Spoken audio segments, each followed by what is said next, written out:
করোনায় ভোটের সিদ্ধান্তের সমালোচনার মুখে ইসি উচ্চ আদালতে যাওয়ার পরামর্শ।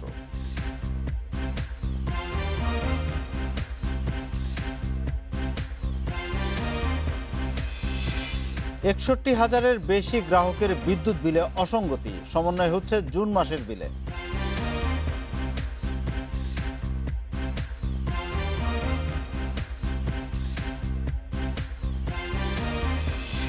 এবং উত্তর পূর্বে বন্যার উন্নতি হলেও পানি বাড়ছে মধ্যাঞ্চলে, সপ্তাহ শেষে অবনতি হওয়ার শঙ্কা।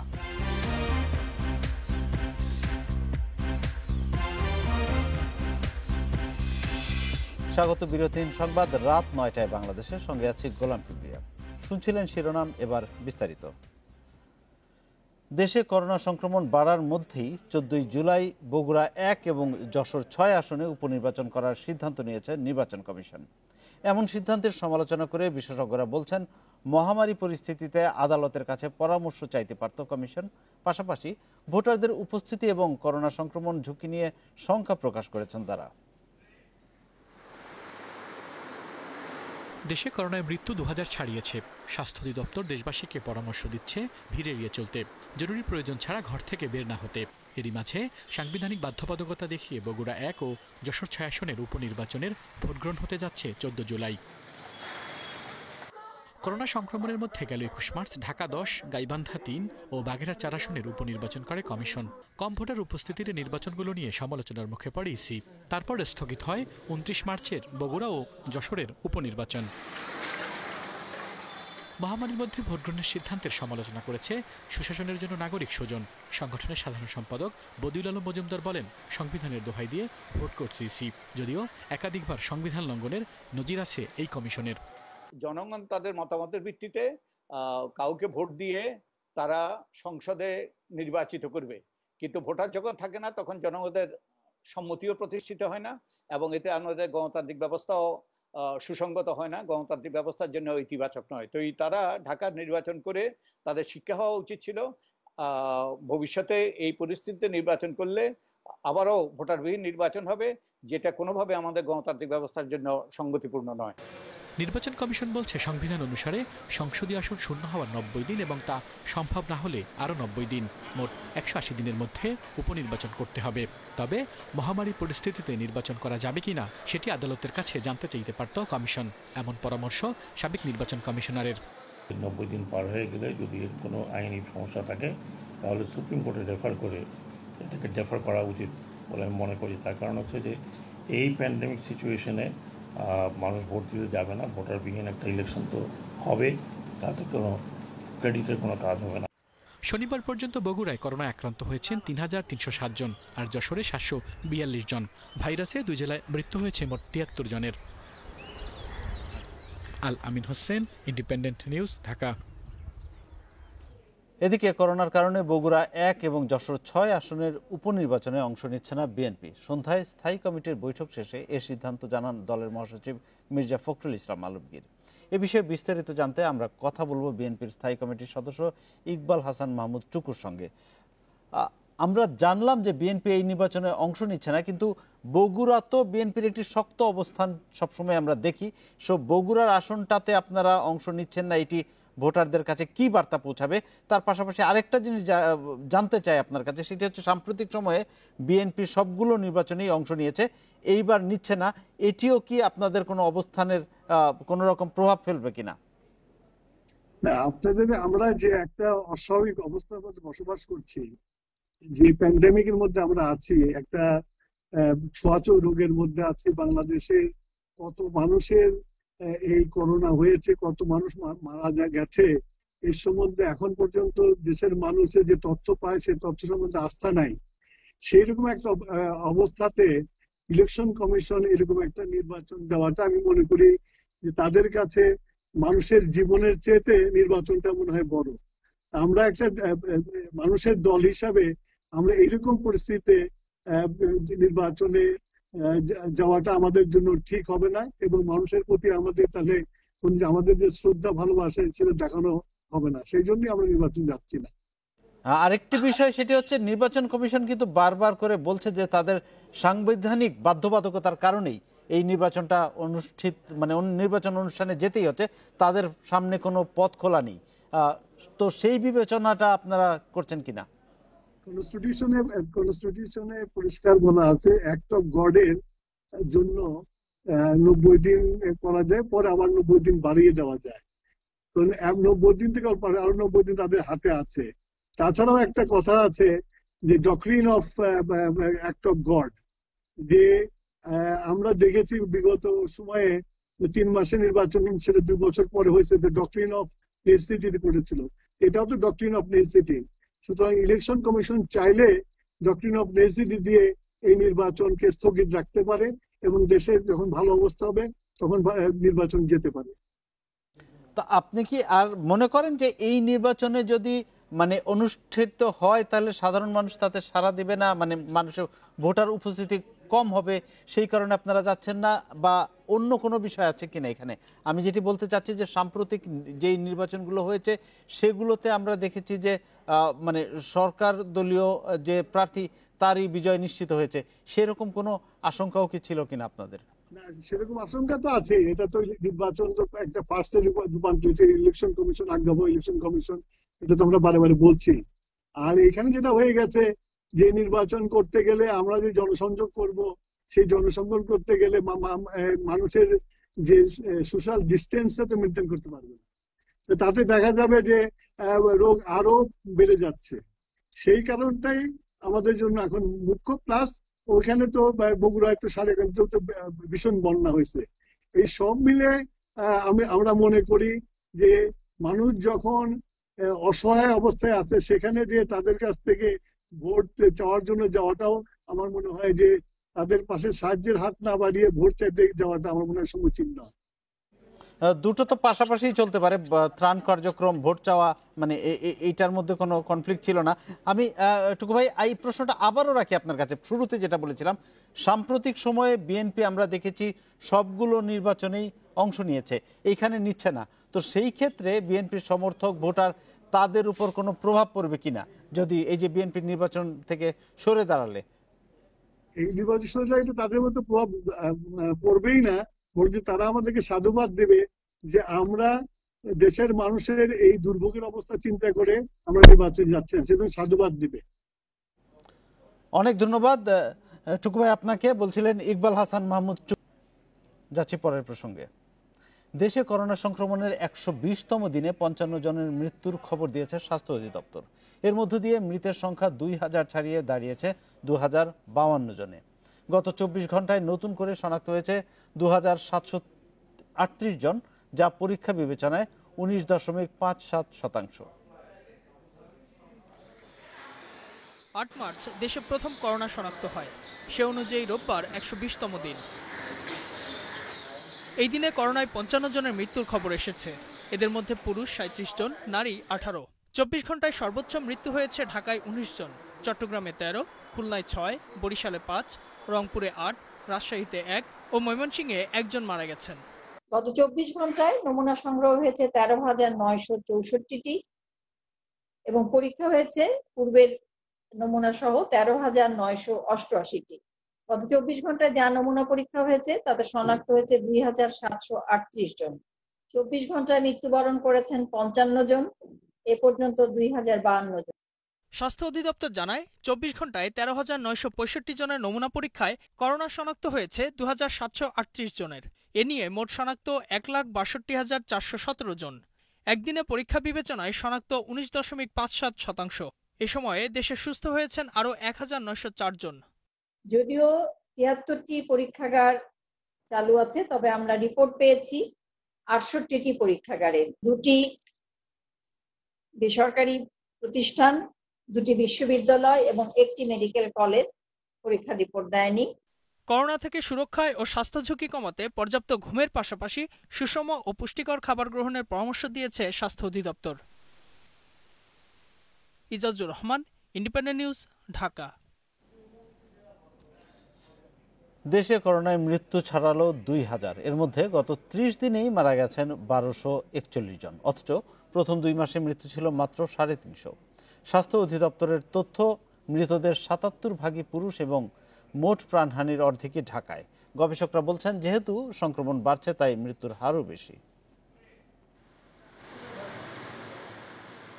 দেশে করোনা সংক্রমণের 10 দিন পর প্রথম মৃত্যু হয় 18 মার্চ। প্রথম 1000 জনের মৃত্যু হয় 3 মাসে, আর এরপর মাত্র 25 দিনেই মারা যায় আরও 1000। করোনায় একদিনে সর্বোচ্চ 64 জনের মৃত্যু হয়েছে 30 জুন। গত এক মাসে প্রতিদিন গড়ে 40 জনের বেশি মানুষের মৃত্যু হয়েছে। মন্ত্রী সচিব থেকে করোনায় প্রাণ গেছে অনেক গুণীজনের, মারা গেছেন 60 জনের বেশি চিকিৎসক। করোনা আক্রান্তদের 71% পুরুষ, মারাও গেছে নারীদের তুলনায় বেশি। মৃত্যুর হার নারী 23 আর পুরুষ 77%, আর 60 বছরের বেশি বয়সীরা সবচেয়ে বেশি 39% মারা গেছেন। করোনা রোগী মারা যাওয়ার এবং খারাপ হয়ে যাওয়ার যে কারণ আছে সেটা হচ্ছে ল্যাক অফ অক্সিজেন। করোনা রোগীতে কিডনি এবং হার্টের ব্রেনের রোগ হয়েও রোগীরা মারা যেতে পারে, কিন্তু বেশিরভাগ রোগীর যে অসুবিধা হয় সেটা হচ্ছে অক্সিজেনের স্বল্পতা। করোনায় ঢাকা মহানগরে 500 সহ পুরো বিভাগে 1029 জনের মৃত্যু হয়েছে। অন্য 6 বিভাগে 467 জন মারা গেলেও শুধু চট্টগ্রাম বিভাগে মারা গেছেন 557 জন। আমরা যত বেশি ইনফেকশন কন্ট্রোল করতে পারবো, প্রিভেন্ট করতে পারবো, রোগীর সংখ্যা যত কমবে মৃত্যুর হার ততই কমবে। কোভিড হাসপাতালে এখনো ফাঁকা আছে 40% বেড, অথচ প্রতিদিন অনেক রোগী বাড়িতে মারা যাচ্ছেন। চিকিৎসকরা বলছেন দ্রুত চিকিৎসা শুরু করতে পারলে মৃত্যু কমানো সম্ভব।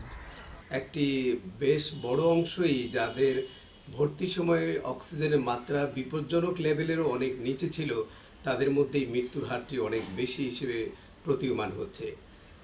যাদের উপসর্গ দেখার সাথে সাথে অক্সিজেনের মাত্রা কমে যাচ্ছে, তারা বিলম্ব না করে দ্রুত হাসপাতালে ভর্তি হলে হয়তো এই মৃত্যুর হারটি আরও কমানো সম্ভব হতো।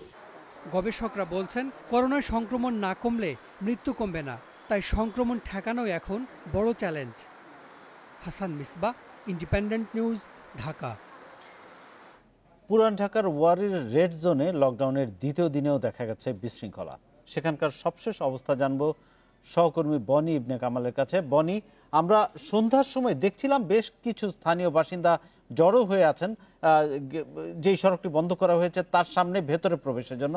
এখন সেখানে পরিস্থিতি কি? আর আরেকটি বিষয় আপনার কাছে জানতে চাই, এই যে স্থানীয় বাসিন্দাদের বের হওয়া ঢোকা নিয়ে পুলিশ এবং স্বেচ্ছাসেবকদের সঙ্গে একটা বিতণ্ডা চলছিল সকাল থেকে, সেটার কি কোনো সুরাহা হচ্ছে কিনা? কালকে থেকে কি পরিস্থিতি আরেকটু উন্নয়ন হবে কিনা আমরা আশা করতে পারি?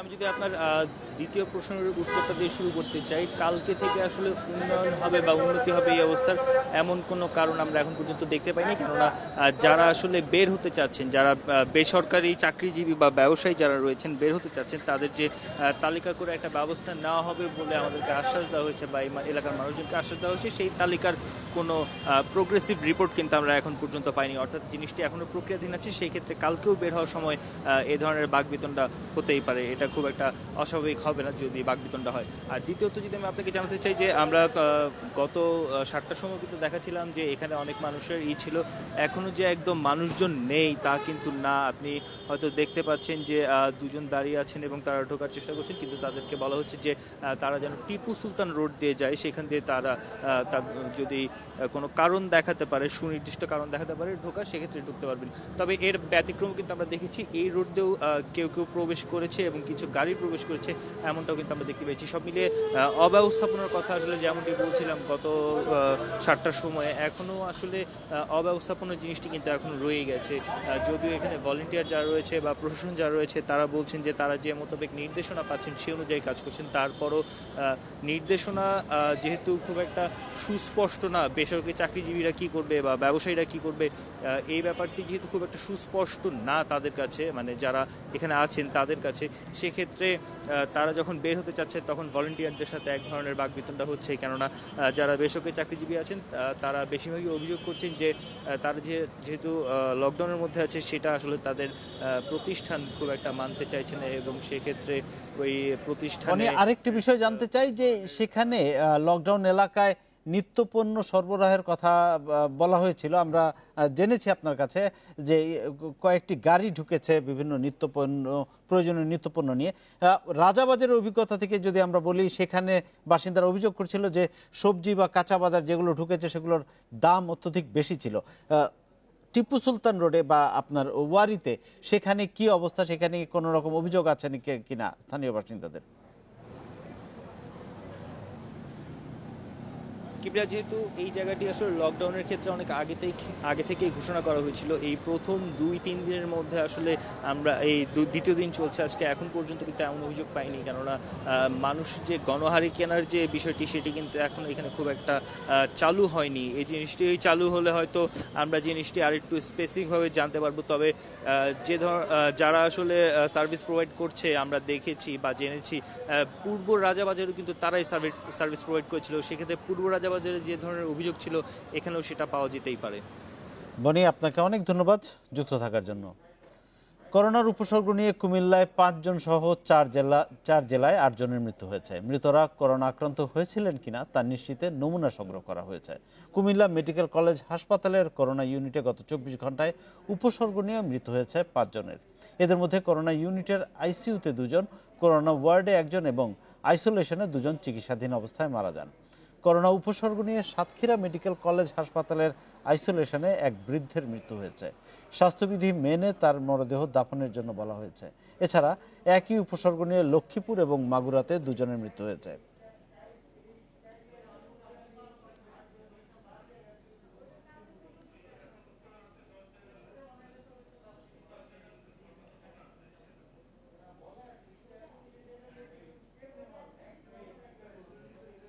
রাজধানীর বস্তিগুলোতে করোনা সংক্রমণের ঝুঁকি থাকলেও স্বাস্থ্যবিধি মেনে চলা নিয়ে আগ্রহ কম সেখানকার বাসিন্দাদের। কোনো রকম সুরক্ষা ব্যবস্থা ছাড়াই ঘোরাফেরা করছেন প্রায় সবাই। বিশেষজ্ঞরা বলছেন, বস্তিগুলোতে সংক্রমণ ছড়িয়ে পড়লে পরিস্থিতি নিয়ন্ত্রণ করা কঠিন হবে। রাজধানীর অন্যতম বড় মহাখালীর করাইল বস্তি। এখানে ঘিঞ্জি পরিবেশে বাস করেন 3 লাখ মানুষ। আইডিসিআরের তথ্য অনুযায়ী 30 জুন পর্যন্ত মহাখালীতে 577 জনের করোনা শনাক্ত হলেও এই বস্তিতে কেউ আক্রান্ত হয়েছেন কিনা তার তথ্য নেই তাদের কাছে। বস্তির বাসিন্দাদের মধ্যেও স্বাস্থ্যবিধি মেনে চলার তাগিদ নেই খুব একটা। কোনো রকম সুরক্ষা ছাড়াই দিব্যি ঘুরে বেড়াচ্ছেন সবাই। করোনা আক্রান্ত হয়েছে না, কোনো লোক মারা গেছে না। 2-3 মাস ধরে করোনা শুরু হয়েছে, কিন্তু আমাদের বস্তিতে নাই। আমাদের বস্তিতে এত গণবসতি অবস্থায় এখন আক্রান্ত হয়ে অসুস্থ হয়ে পড়ে নেই। এখন আল্লাহ তাআলা ভালো রাখছে। আইডিসিআর বলছে বস্তিতে করোনা ছড়ানোর খবর এখনো মেলেনি, তবে সংক্রমণ বাড়লে প্রয়োজনীয় ব্যবস্থা নেওয়া হবে। আমরা বস্তিগুলোতে একটা সার্ভিলেন্স করছি। সার্ভিলেন্সের পরে আসলে দেখা যাবে যে ওখানে প্রিভিলেন্সটা কিরকম, তাহলে তার পরবর্তী ব্যবস্থা নেব। ইয়াং পপুলেশনের মধ্যে যদি হয়ও অনেকে পাত্তা দেয় না, এই জন্য হয়তো রিয়েল পিকচারটা পাওয়া যাচ্ছে না।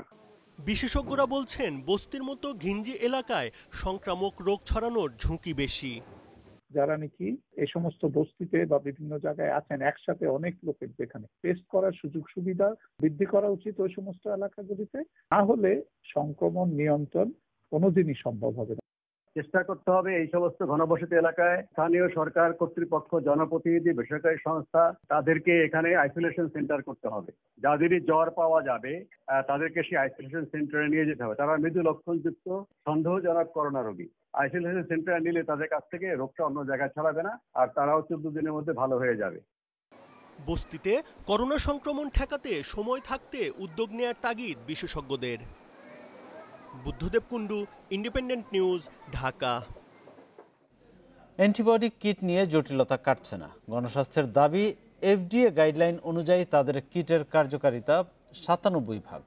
তবে ঔষধ প্রশাসন বলছে এর কোনো তথ্য প্রমাণ দেয়নি গণস্বাস্থ্য কেন্দ্র। সে কারণেই নিয়ম মেনে আবারও সিআরও মাধ্যমে কিটটির সক্ষমতা যাচাই করতে বলেছে তারা। অ্যান্টিবডি কিট নিয়ে কথা বলতে রোববার দুপুরে ওষুধ প্রশাসন অধিদপ্তরে যান গণস্বাস্থ্য কেন্দ্রের প্রতিনিধিরা। এ সময় প্রায় 2 ঘন্টা অধিদপ্তরের কর্মকর্তাদের সঙ্গে কথা বলেন তারা। পরে গণস্বাস্থ্যের প্রধান বিজ্ঞানী বিজন কুমার শীল দাবি করেন তাদের কিটের সংবেদনশীলতা 97%। তারপরও এই কিটের মান উন্নয়নে কাজ করতে চান তারা। সেজন্য দরকার সরকারের অনুমতি। ফলো করে আমরা আমাদের কিটটাকে ইমপ্রুভ করেছি এবং এখন আমাদের সেনসিটিভিটি এসছে 97.7% এবং স্পেসিফিসিটি 96%। এবং ইউএস আমরা বলেছে যে 90% বেশি হলে চলবে সেনসিটিভিটি, আমরা তার 60% বেশি পেয়েছি এবং ওরা বলছে স্পেসিফিসিটি 95%, আমাদের 96%, 1% বেশি আছে। সুতরাং আমাদের ইন্টারনাল ভ্যালিডেশন ইউএস আমরালা যে গাইডলাইন সেটাকে সম্পূর্ণভাবে সমর্থন করছে। বিশ্ব স্বাস্থ্য সংস্থার গাইডলাইনে অ্যান্টিবডি কিটের সংবেদনশীলতা দরকার 90%। গণস্বাস্থ্যের আশা অ্যান্টিবডি শনাক্তে সক্ষম তাদের কিট।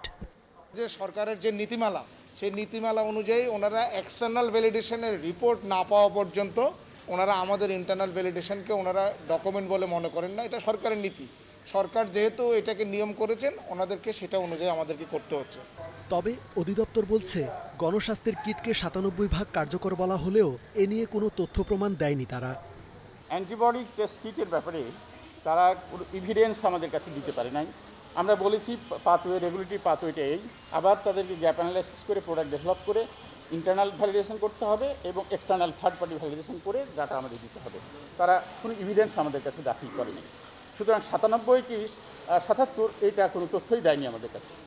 এছাড়া সরকারি নিয়ম মেনে আবারও কন্ট্রাক্ট রিসার্চ ফার্ম সিআরও এর মাধ্যমে গণস্বাস্থ্য কেন্দ্রকে অ্যান্টিবডি কিটের সক্ষমতা যাচাই করতে বলেছে ওষুধ প্রশাসন। রেজওয়ানুল হক, ইন্ডিপেন্ডেন্ট নিউজ, ঢাকা। বিস্তারিত জানাতে বার্তাকক্ষ থেকে যোগ দিচ্ছেন সহকর্মী হাসান মিসবাহ।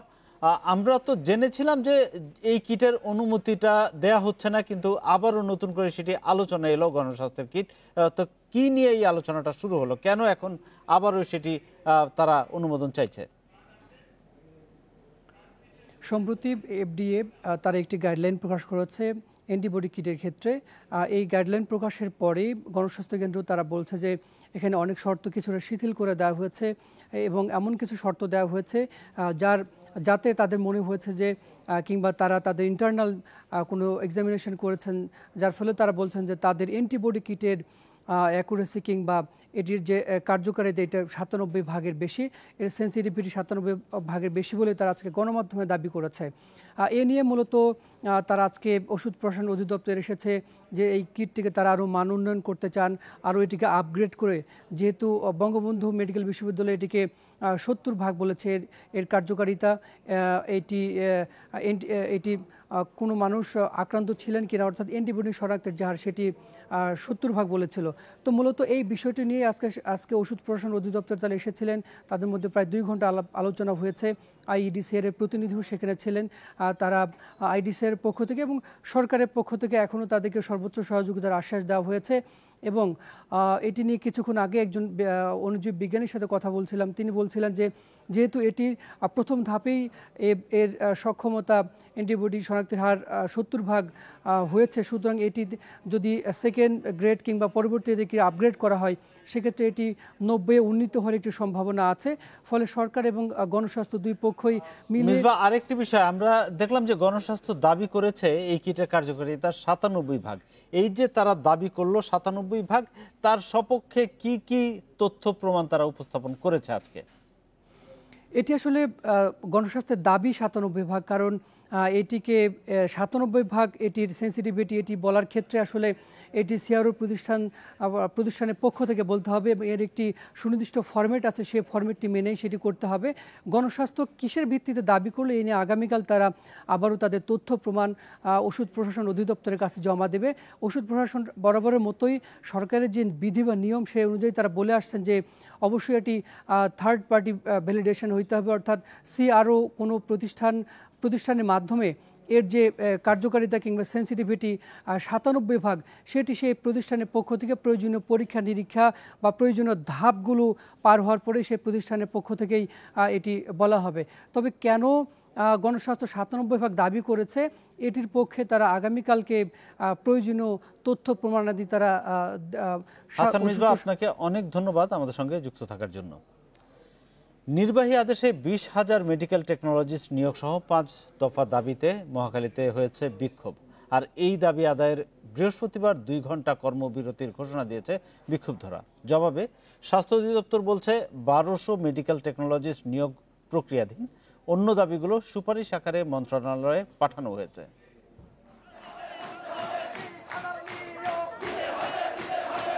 নিয়োগ না হয় প্রায় 25,000 মেডিকেল টেকনোলজিস্টের 20,000ই বেকার। সে কারণে করোনার মধ্যেই সামাজিক দূরত্ব উপেক্ষা করে স্বাস্থ্য অধিদপ্তরের সামনে জড়ো হন তারা। অবিলম্বে নিয়োগ সহ 5 দফা দাবিতে করেন বিক্ষোভ। 12 বছর যাবৎ কোনো নিয়োগ নাই, এই জন্য আমরা সুষ্ঠু এবং শান্তি শৃঙ্খলা একটা সুন্দর নিয়োগ চাচ্ছি। এই ডিজি হেলথের অব্যবস্থাপনার কারণে মেডিকেল টেকনোলজিস্টের নিয়োগ বন্ধ। এছাড়া 183 জনকে নিয়োগের সুপারিশ অস্বচ্ছ দাবি করে তা বাতিল করতে বলছেন বিক্ষোভকারীরা। প্রধানমন্ত্রীর নির্দেশ অনুযায়ী 1200 মেডিকেল টেকনোলজিস্টকে দ্রুত নিয়োগ দেওয়ার আহ্বানও জানান তারা। যে সমস্ত মেডিকেল টেকনোলজিস্টদের চাকরির বয়স চলে গেছে, তাদের চাকরির বয়সকে পরিমার্জনা করে অ্যাডক ভিত্তিতে মাননীয় প্রধানমন্ত্রীর নির্বাহী আদেশে কমপক্ষে 20,000 মেডিকেল টেকনোলজিস্টদেরকে অবিলম্বে নিয়োগ প্রদান করা। কেন এই সামাজিক দূরত্ব বজায় রাখতে পারছি না? আজ আমাদের জীবন মরণের প্রশ্নের সম্মুখীন দাঁড়িয়ে আছি। আমাদের অভিভাবক সুলভ আচরণ করছে না, আমাদের এই স্বাস্থ্য অধিদপ্তর মহাপরিচালক চুপ। দিনের পর দিন আমরা এখানে আন্দোলন করে যাচ্ছি, তারা আমাদেরকে মোটেও কর্ণপাত করছে না। আর স্বাস্থ্য অধিদপ্তর বলছে মেডিকেল টেকনোলজিস্টদের দাবিগুলো সুপারিশ আকারে মন্ত্রণালয়ে পাঠানো হয়েছে। 1200 টেকনোলজিস্টের জন্য অলরেডি আমরা নিয়োগ দিয়েছি এবং তাদের প্রক্রিয়া কিন্তু আমাদের চলমান আছে। তাদের দাবি দাওয়াগুলো আমরা সুপারিশ আকারে আমরা স্বাস্থ্য মন্ত্রণালয়ে প্রেরণ করেছি। সেটা সামনের দিকে অবশ্যই দেখা যাবে যে কী দাবি দেওয়া করেছে এবং এটার বিষয়ে আমাদের আলোচনা চলছে। আন্দোলনকারীরা বলছেন বিশ্ব স্বাস্থ্য সংস্থার নিয়ম অনুযায়ী একজন চিকিৎসকের বিপরীতে মেডিকেল টেকনোলজিস্ট থাকা উচিত 5 জন। সে হিসাবে 1.5 লাখ জায়গায় আছে মাত্র 5,000। Adilur Rahman, independent news, Dhaka. সারা দেশে 61,265 গ্রাহকের বিদ্যুৎ বিলে অসঙ্গতি পাওয়া গেছে। রোববার এক ভার্চুয়াল সংবাদ সম্মেলনে গণমাধ্যমকে এ তথ্য জানান বিদ্যুৎ সচিব। গ্রাহকদের ভোগান্তির জন্য দুঃখ প্রকাশ করেন তিনি। ভুতুড়ে বিদ্যুৎ বিলের জন্য কর্মকর্তা কর্মচারীদের বিরুদ্ধে শাস্তিমূলক ব্যবস্থা নেওয়া হচ্ছে বলেও জানান বিদ্যুৎ সচিব। দেশে করোনা সংক্রমণ দেখা দেওয়ার পর মিটার রিডিং ছাড়াই বিদ্যুৎ বিল তৈরি শুরু করে বিতরণ কোম্পানিগুলো। এরপর অস্বাভাবিক বিলের বোঝা চাপে অনেক গ্রাহকের উপর। কারো কারো বিল এসেছে ব্যবহারের কয়েক গুণ। করোনার দুঃসময়ে বিতরণ কোম্পানিগুলোর এমন কাণ্ডে দেখা দেয় বিতর্ক। এ অবস্থায় অভিযোগ তদন্তে 2টি টাস্ক ফোর্স গঠন করে বিদ্যুৎ মন্ত্রণালয়। বিদ্যুৎ বিতরণের 6 কোম্পানির কাছে বাড়তি বিলের কারণ, এর পরিপ্রেক্ষিতে গৃহীত ব্যবস্থা জানতে চিঠি দেয় টাস্ক ফোর্স। বিদ্যুৎ সচিব জানিয়েছেন, এখন পর্যন্ত চিঠির জবাবে মন্ত্রণালয়ে তদন্ত প্রতিবেদন জমা দিয়েছে ডিপিডিসি, ডেসকো, নেসকো ও ওজোপাডিকো। আর এই 4 প্রতিষ্ঠানের প্রধান প্রকৌশলী, নির্বাহী প্রকৌশলী ও মিটার রিডার সহ নানা পদের অন্তত 290 জন কর্মীর বিরুদ্ধে ব্যবস্থা নেয়ার সুপারিশ করা হয়েছে তদন্ত প্রতিবেদনে।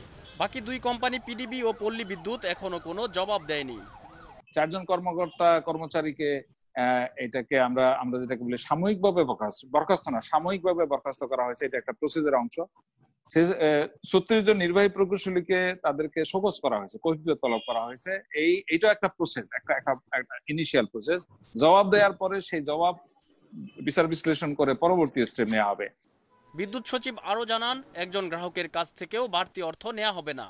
আদায় করা অতিরিক্ত অর্থ সমন্বয় হচ্ছে জুন মাসের বিলে। প্রকৃত দায়ীদের শাস্তি নিশ্চিতের তাগিদও দেন তিনি। আমাদের সংস্থা প্রধানগণ আছেন, আমি আবারও এটাকে রিনিউ করছি যে কোনো অবস্থাতেই যেন কেউ অন্যায়ভাবে কারো উপর কোনো শাস্তি দেয়া না হয় বা স্টিগমা দেয়া না হয়। আগামীতে মিটার রিডিং ছাড়া কোনো বিল করা হবে না বলেও জানিয়েছেন বিদ্যুৎ সচিব। Shariful Islam, independent news, Dhaka. দেশের বিভিন্ন অঞ্চলে বন্যার কিছুটা উন্নতি হলেও সপ্তাহের শেষ নাগাদ পরিস্থিতির আবার অবনতি হতে পারে বলে জানিয়েছে বন্যা পূর্বাভাস ও সতর্কীকরণ কেন্দ্র।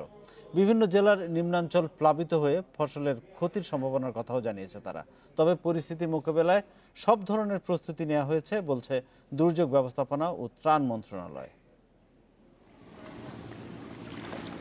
পদ্মা, ব্রহ্মপুত্র, তিস্তা সহ দেশের প্রধান সব নদ নদী বর্তমানে বইছে বিপদসীমার উপর দিয়ে। 14টি জেলার নিম্নাঞ্চলে ঘরবাড়ি ও ফসল তলিয়ে যাওয়ায় ক্ষতিগ্রস্ত 15 লাখের বেশি মানুষ। এদের মধ্যে পানিবন্দী প্রায় 3.5 লাখ। আবহাওয়া পূর্বাভাস বলছে টানা কয়েকদিন ধরে দেশের বিভিন্ন জেলায় ভারী বর্ষণ হলেও আগামী 72 ঘন্টায় বৃষ্টিপাত কমবে। গত 24 ঘন্টার সাথে তুলনা করলে আগামী 48 থেকে 72 ঘন্টা বৃষ্টিপাতের পরিমাণটা এরকমই থাকবে। সারা দেশেই যে কোথাও কোথাও হালকা থেকে মাঝারি ধরনের বৃষ্টি হবে। এদিকে সপ্তাহের শেষ নাগাদ আবারও বন্যার আভাস দিয়েছে বন্যা পূর্বাভাস ও সতর্কীকরণ কেন্দ্র। এছাড়া কুড়িগ্রাম, গাইবান্ধা, সুনামগঞ্জ সহ 14 জেলার নিম্নাঞ্চলগুলো বন্যা কবলিত হয়ে ক্ষতির আশঙ্কাও করছেন তারা। গত এক সপ্তাহ যাবত আমাদের নিম্নাঞ্চলগুলো প্লাবিত। এখানে মানুষজন ইতিমধ্যে অনেকে আশ্রয়কেন্দ্রে চলে গেছে এবং যারা যায়নি তারা একটু দুর্ভোগের মধ্যে আছে। আর এছাড়া এই নিম্নাঞ্চলগুলোতে ফসলের উৎপাদনও ব্যাহত হচ্ছে এবং সেই ক্ষেত্রে যদি এই সপ্তাহের শেষ থেকে আবারও আমাদের বন্যার পরিস্থিতির অবনতি হওয়ার যে আশঙ্কা আমরা করছি সেটা যদি হয় এবং সেই বন্যা পরিস্থিতি পরবর্তীতে আরও 7 থেকে 10 দিন অব্যাহত থাকার সম্ভাবনা আছে। তবে দুর্যোগ কবলিত এলাকায় ক্ষতিগ্রস্তদের জন্য প্রয়োজনীয় ওষুধ, খাদ্য সরবরাহ সহ নিরাপদ আশ্রয় কেন্দ্র নিশ্চিত করার কথা জানালো দুর্যোগ ব্যবস্থাপনা ও ত্রাণ মন্ত্রণালয়। 12টি জেলায় 24,000 প্যাকেট শুকনো খাবার আমরা পাঠিয়ে দিয়েছি, ইতিমধ্যে পৌঁছে গেছে সেই খাবারগুলো। এগুলো আমরা বিতরণ শুরু হবে। এছাড়া প্রত্যেক জেলায় গোখাদ্যের জন্য 2 লক্ষ টাকা এবং শিশু খাদ্যের জন্য 2 লক্ষ টাকা আমরা বরাদ্দ দিয়েছি। এবারের বর্ষা মৌসুম অন্যবারের তুলনায় দীর্ঘস্থায়ী হবে, জানিয়েছে বন্যা পূর্বাভাস ও সতর্কীকরণ কেন্দ্র। Nahid Kamal, independent news, Dhaka. বন্যা পরিস্থিতি নিয়ে বিস্তারিত জানাতে টাঙ্গাইল থেকে যোগ দিচ্ছেন সহকর্মী মামুনুর রহমান। মামুনুর, টাঙ্গাইলের বন্যা কবলিত এলাকাগুলোর অবস্থা কি? মানুষের কতটা দুর্ভোগে আছেন, তারা ত্রাণ সহায়তা পাচ্ছেন কিনা আমাদেরকে বিস্তারিত জানান।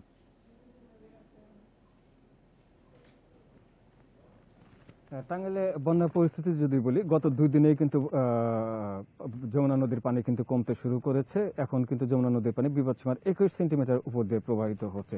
কিন্তু পানি কমলেও বন্যা দুর্গত এলাকায় যেসব অঞ্চলে পানি ঢুকেছিল, অর্থাৎ টাঙ্গাইলে 12টি উপজেলার মাঝে কিন্তু 6টি উপজেলার 21টি ইউনিয়নের নিম্নাঞ্চল প্লাবিত হয়েছে। 101টি গ্রাম সেখানে নিমজ্জিত হয়েছে এবং প্রায় 1.5 লাখ মানুষ কিন্তু পানিবন্দী হয়ে পড়েছে। এই বিপুল সংখ্যক মানুষ যারা পানিবন্দী হয়ে পড়েছে, কেউ 5 দিন, কেউ 7 দিন, কেউ আজকেও। আমি যদি গতকালকের কথা বলি, নাগরপুর উপজেলা ঘুনিপাড়া নামক জায়গাতে ধলেশ্বরী নদীর একটি বাঁধ ছিল, প্রায় 134 কোটি টাকা ব্যয়ে নির্মিত হয়েছিল 3 মাস আগে। সেখানে একটা অংশ ভেঙে কিন্তু আজকেও নতুন বেশ কিছু এলাকা প্লাবিত হয়েছে, যদিও যমুনা নদীর পানি কিন্তু কমেছে। এছাড়া গত রাতে যেটা টাঙ্গাইলের কালিহাতী উপজেলার বেলটিয়া গ্রামে, সেখানে কিন্তু যমুনা নদীর গর্ভে 1 ঘন্টায় প্রায় 25টি বাড়ি কিন্তু নদী গর্ভে চলে গেছে। সবই কিন্তু এই বন্যার কারণে এই ঘটনা ঘটছে। আর এই ত্রাণের যে বিষয়টি, ত্রাণ জেলা প্রশাসনের পক্ষ থেকে আমাদেরকে যেটা বলা হয়েছে যে 163 মেট্রিক টন চাল কিন্তু জিআরএ চাল কিন্তু বরাদ্দ দেওয়া আছে, যেটা প্রয়োজন হলেই সাথে সাথে সেটা। মামুন, আমি জানতে চাচ্ছিলাম আক্রান্তরা কোনো ত্রাণ সহায়তা পাচ্ছেন কিনা, তারা কোনো সহায়তা পাচ্ছেন কিনা প্রশাসনের কাছ থেকে?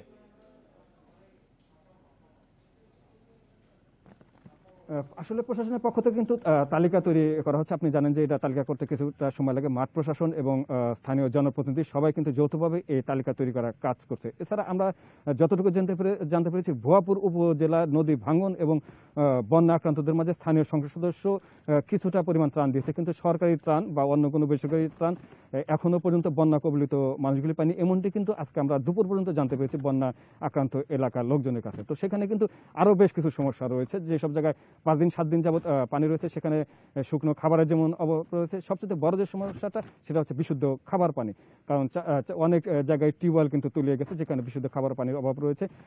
খাবার পানি বিশুদ্ধকরণের যে ট্যাবলেটটি, সেটাও কিন্তু আজকে দুপুর পর্যন্ত পানি, এমনটি কিন্তু আমরা জানতে পেরেছি। যে কারণে চরাঞ্চল, বিশেষ করে ভুয়াপুর এবং টাঙ্গাইল সদরের যে চরাঞ্চলগুলি রয়েছে, সেখানকার মানুষ কিন্তু পানিবাহিত নানা রোগে।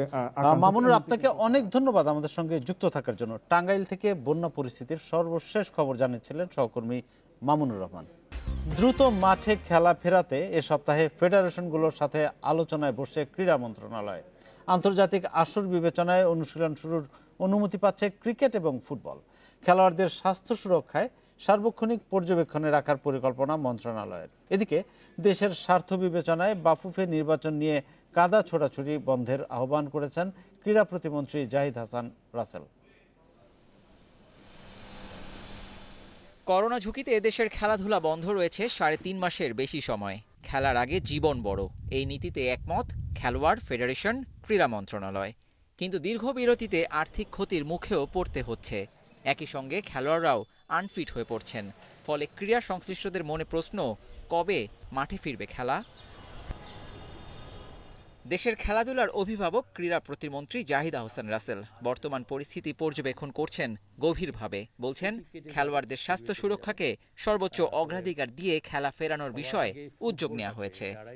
জুলাইয়ের প্রথম সপ্তাহে ভার্চুয়ালি মিটিং করব, আমরা একটা চিন্তা ভাবনা করছি যে কিভাবে আমরা খেলাধুলাকে চালু করতে পারি, কিভাবে আসলে প্র্যাকটিসগুলো আমরা শুরু করতে পারি, সামাজিক দূরত্ব বজায় রেখে কিভাবে করতে পারি, এটি নিয়ে আসলে ভাবার সময় মনে হয় এখন এসে গেছে। আমরা হয়তো যদি আমরা শুরু করি হয়তো একটু পরে করি, অসুবিধা নেই, কিন্তু ভাবতে হবে এখন থেকেই। ফুটবলে বিশ্বকাপ বাছাই অক্টোবর-নভেম্বরে, বাফুফে অনুশীলন শুরু করবে আগস্টের মাঝামাঝি। ক্রিকেটে এশিয়া কাপ ও টি-20 বিশ্বকাপ নিয়ে অনিশ্চয়তা থাকলেও প্রস্তুতি শুরু করা জরুরি। দেশের 2 শীর্ষ বোর্ডের সাথে মন্ত্রণালয় যোগাযোগ রাখছে নিয়মিত। সংশ্লিষ্ট ফেডারেশন আছে এবং খেলোয়াড়রা আছে, তাদের সাথে আলোচনা করে দুই পক্ষ তারা আলোচনা করবে এবং আমরা তো আছি, আমরা তাদের উপরে থেকে আমরা এটা মনিটরিং করব। শুধুমাত্র এটা দেখব যে কোনো কারণে যেন আমাদের খেলোয়াড়দের কোনো ক্ষতিগ্রস্ত না আসে এবং তাদের উপর কোনো কিছু চাপায় না দেওয়া হয়, যে তারা খেলতে যাচ্ছে না কিন্তু তাদের উপর জোর করা হচ্ছে। এরই মাঝে বাফুফে নির্বাচন নিয়ে 2 পক্ষের পাল্টাপাল্টি বক্তব্য আর ফিফার কাছে অভিযোগ জানিয়ে চিঠি চালাচালি কোনো কিছুই নজর এড়ায়নি ক্রীড়া প্রতিমন্ত্রীর। আমার ফোনে কথা হয়েছে তাদের সাথে, আমার যেমন বাদল রায় সাহেবের সাথে আমার কথা হয়েছে, আমার কয়েকজনের সাথে আমার কথা হয়েছে, সালাউদ্দিন সাহেবের সাথে কথা হয়েছে। বলেছি যে আপনারা আসলে এইভাবে ফিফার নালিশ করতে গিয়ে যদি দেশের কোনো কারণে ব্যান্ড হয়ে যায়, এটি কিন্তু কারোর জন্যই এটা সুখকর নয়। বাজেটে এবার ক্রীড়া খাতে বরাদ্দ বেড়েছে। ক্রীড়া প্রতিমন্ত্রীর আশ্বাস, দেশের ক্রীড়াঙ্গনের উন্নয়নে সর্বোচ্চ সচেষ্ট থাকবে মন্ত্রণালয়। Abidur Rahman, independent news, Dhaka. এদিকে শুল্ক ফাঁকির অভিযোগ নিয়ে বিব্রতকর অবস্থায় পড়েছেন শুটাররা, সেটির প্রতিবেদনটির বিস্তারিত জানাচ্ছি। শুল্ক ফাঁকির অভিযোগে বিব্রতকর অবস্থায় বাংলাদেশের শুটাররা নিজেদের প্রস্তুতির জন্য বিদেশ থেকে আনা অস্ত্র নিয়ম মেনে আসেনি, এমন অভিযোগ শুটিং স্পোর্টস ফেডারেশনের একটি অংশই জানিয়েছে জাতীয় রাজস্ব বোর্ডকে। সেই সূত্র ধরে 14 শুটারকে ডাকা হয়েছে। প্রথম দিনে জিজ্ঞাসাবাদের মুখোমুখি হওয়া 4 শুটার বলছেন, ফেডারেশন শীর্ষ কর্তাদের মনোমালিন্যের শিকার হয়েছেন তারা। বড্ড বিব্রতকর অবস্থায় বাংলাদেশের শুটাররা, ফেডারেশন শীর্ষ কর্তাদের মনোমালিন্যের বলি তারা। কোনো বেনামি চিঠির সূত্র ধরে 14 শুটারের বিরুদ্ধে শুল্ক ফাঁকি দিয়ে দেশের বাইরে থেকে অস্ত্র আনার অভিযোগ, আর সে কারণে জাতীয় রাজস্ব বোর্ডে হাজিরা দিতে হবে তাদের। প্রথম দফায় 6 জনকে ডাকা হলেও 4 জন হাজির হন এনবিআরে। এই ঘটনায় সরব পুরো শুটিং অঙ্গন।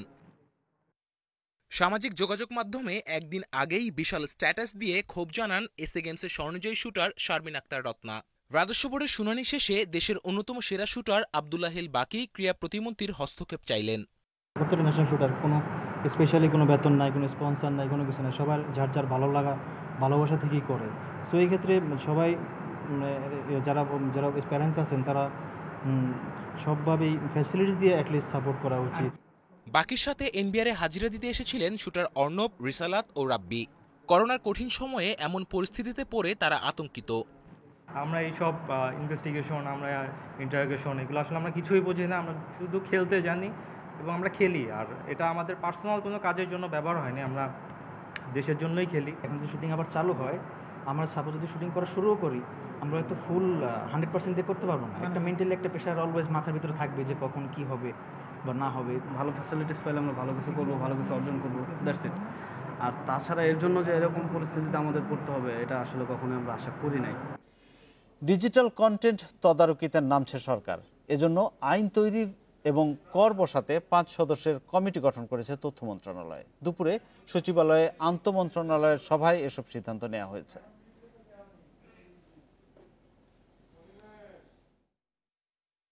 সম্প্রতি কয়েকটি ওয়েব সিরিজ নিয়ে তৈরি হয়েছে বিতর্ক। সমালোচকদের অভিযোগ, কারো নিয়ন্ত্রণ না থাকায় স্পর্শকাতর দৃশ্য প্রচার করা হচ্ছে। তাই ফেসবুক, ইউটিউব সহ ভিডিও স্ট্রিমিং বা ওটিটি প্ল্যাটফর্মকে নিয়ম নীতির মধ্যে আনতে বৈঠক ডাকে তথ্য মন্ত্রণালয়। সভায় তথ্যমন্ত্রীর সাথে ভিডিও কনফারেন্সে যোগ দেন ডাক ও টেলিযোগাযোগ মন্ত্রী সহ সংশ্লিষ্টরা। এ সময় ডাক ও টেলিযোগাযোগ মন্ত্রী বলেন, ডিজিটাল কন্টেন্ট নিয়ন্ত্রণে আনতে আলাদা আইন করা প্রয়োজন। আমাদের দেশের আইন এবং আমাদের সংস্কৃতি, আমাদের রাষ্ট্রীয় ক্ষমতা, আমাদের সমস্ত কিছুকে যদি সম্মান না দেয় তাহলে আসলে কোনোভাবেই আমাদের পক্ষে আসলে এদেরকে মোকাবেলা করা কঠিন হয়ে যাবে। তথ্যমন্ত্রী জানান, এরই মধ্যে গ্রামীণফোন ও রবিকে চিঠি দেওয়া হয়েছে। তাদের কাছ থেকে সন্তোষজনক ব্যাখ্যা পাওয়া যায়নি।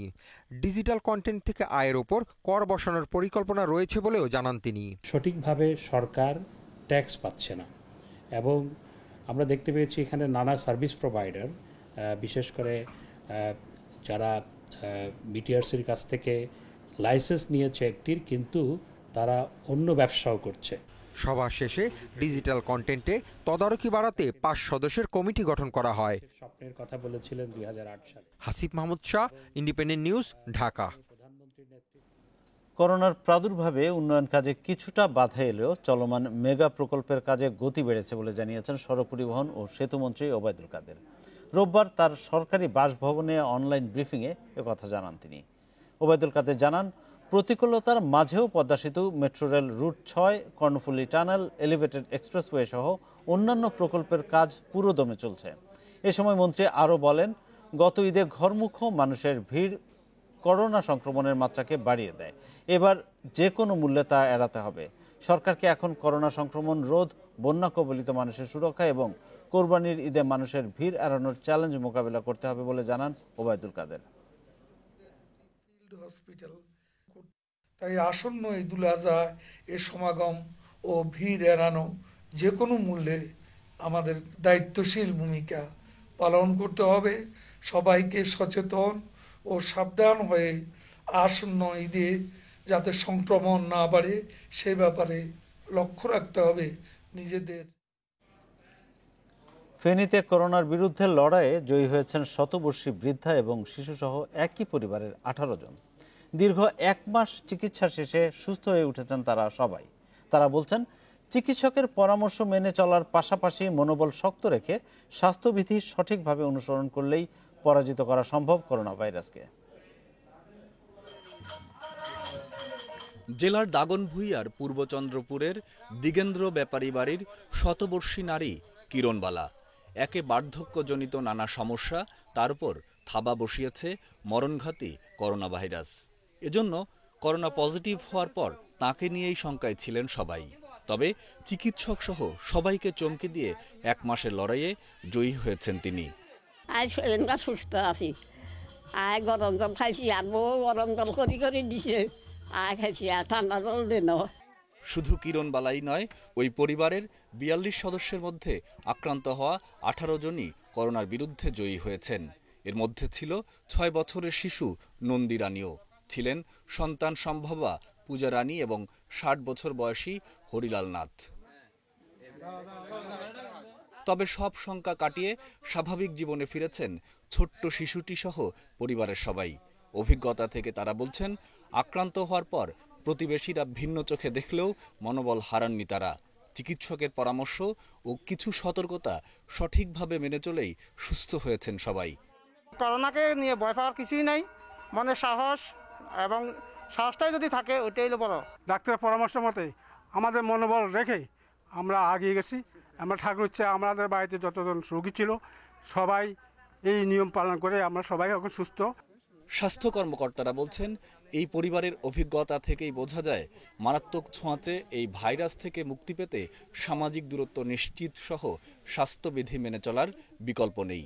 একজন বৃদ্ধা মহিলা কিরণবালা, আরেকজন ছিল প্রায় 9 মাস প্লাস প্রসূতি মা, যার জন্য আমরা খুব বেশি চিন্তিত ছিলাম এবং তাদের ফলকটা আমাদের জন্য এবং তাদের শারীরিক অবস্থাটা আমাদের জন্য একটা চ্যালেঞ্জ ছিল। 29 মে ব্যাপারী বাড়ির প্রথম সদস্য হিসেবে করোনা আক্রান্ত হন ব্যবসায়ী হরিলাল নাথ। এরপর একে একে করোনা পজিটিভ হয় 18 সদস্যের। 29 জুন করোনা মুক্তির সনদ পান সবাই। Independent news desk. এই ছিল বিরতিহীন সংবাদ রাত 9টায় বাংলাদেশে। ইন্ডিপেন্ডেন্ট টেলিভিশনের সব সংবাদ আরও বিস্তারিত জানতে চোখ রাখুন আমাদের ফেসবুক, ইউটিউব এবং টুইটারে। সাথে থাকার জন্য ধন্যবাদ।